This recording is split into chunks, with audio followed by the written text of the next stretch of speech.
Bonjour à tous, je suis très heureux de vous retrouver une fois de plus sur la chaîne pour une nouvelle vidéo qui va porter sur la cartographie par drone. Dans cette vidéo, je vais essayer de récapituler tous les temps forts de la prestation de cartographie par drone que nous avons eu à faire. Dans le cadre d'un projet de construction d'une ligne de transport d'énergie électrique, il nous a été demandé de procéder à la cartographie à l'aide de drones du corridor qui a été retenu dans le cadre de ce projet.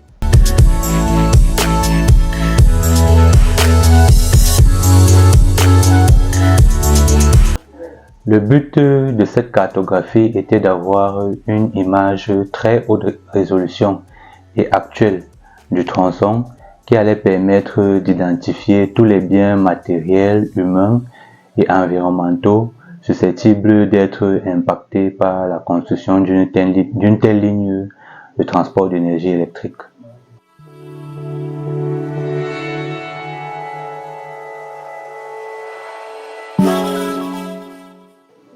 Cette cartographie allait donc servir de base, en quelque sorte, aux différentes études environnementales d'indemnisation et de recasement des personnes des biens potentiellement impactés. Nous avons commencé dans un premier temps par créer une base de données cartographique où nous avons essayé de situer le corridor en fonction des autres couches d'informations disponibles telles que les routes, les villages, les cours d'eau, les limites administratives et les potentielles zones protégées le long du corridor. Le corridor choisi a une longueur d'environ 60 km et traverse les arrondissements de DA1, de DA2 et de Dizangué. Ce corridor est très long pour être cartographié d'un seul coup à l'aide des drones. Nous l'avons donc subdivisé en plusieurs tronçons de 1000 mètres de longueur.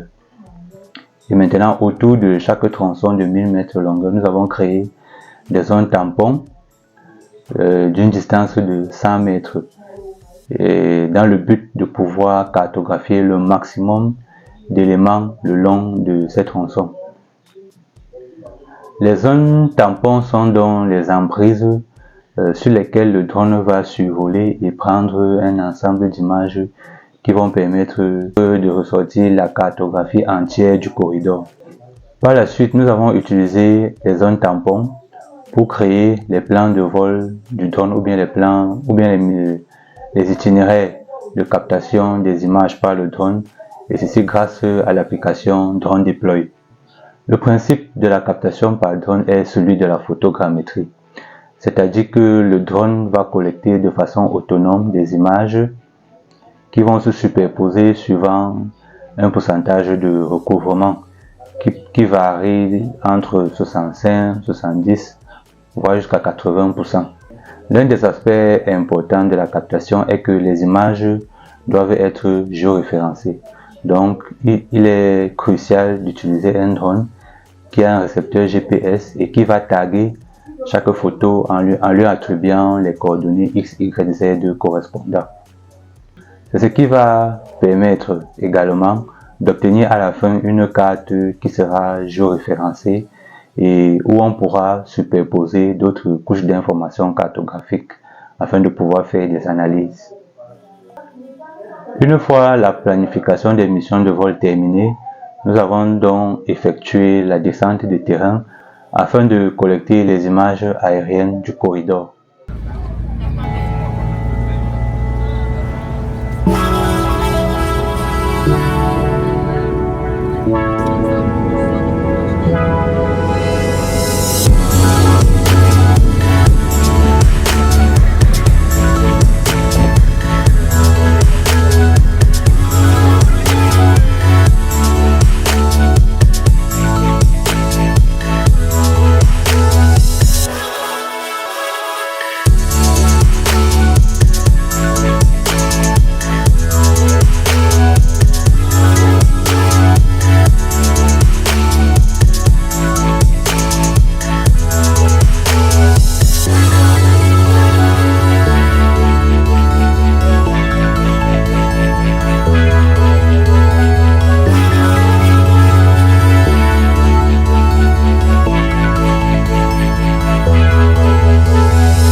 Je vais maintenant vous présenter les résultats que nous avons obtenus après les traitements photogrammétriques de toutes les images de drone que nous avons collectées sur le terrain.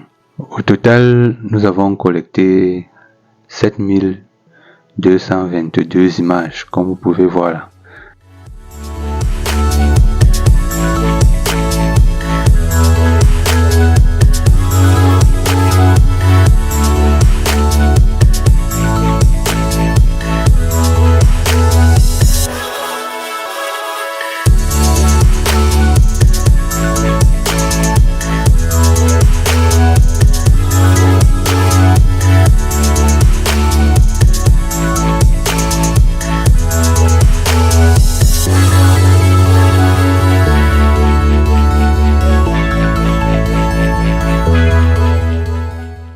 Une fois qu'on a terminé avec les traitements photogrammétriques et qu'on a généré l'automosaïque à partir des images de drone, on exporte cette automosaïque vers le logiciel SIG.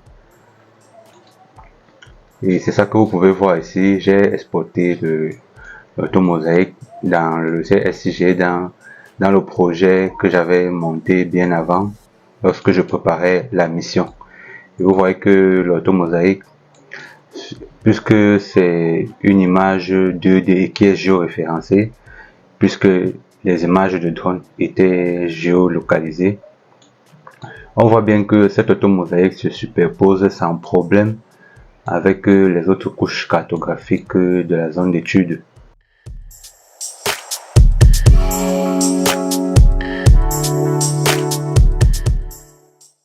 Lorsqu'on superpose l'emprise du corridor, c'est-à-dire la zone tampon de 50 mètres, 25 mètres de part et d'autres de la ligne principale, on peut avoir une idée de tout ce qui sera impacté par le projet, parce que c'est tout ce qui est dans cette emprise là qui sera dégagé, qui sera détruit pour la construction de la ligne. L'image des drones nous permet déjà de pré-identifier tous les biens matériels, humains et même environnementaux qui seront impactés.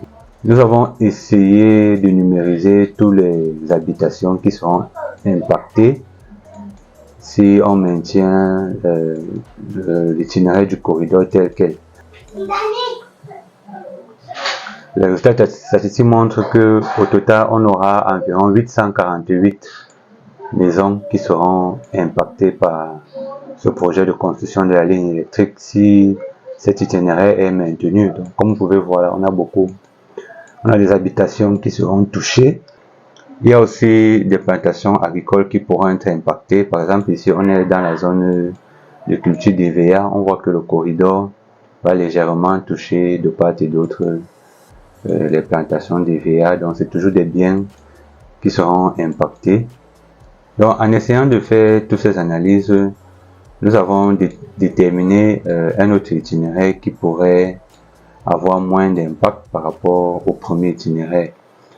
Donc, nous avons défini cette variante.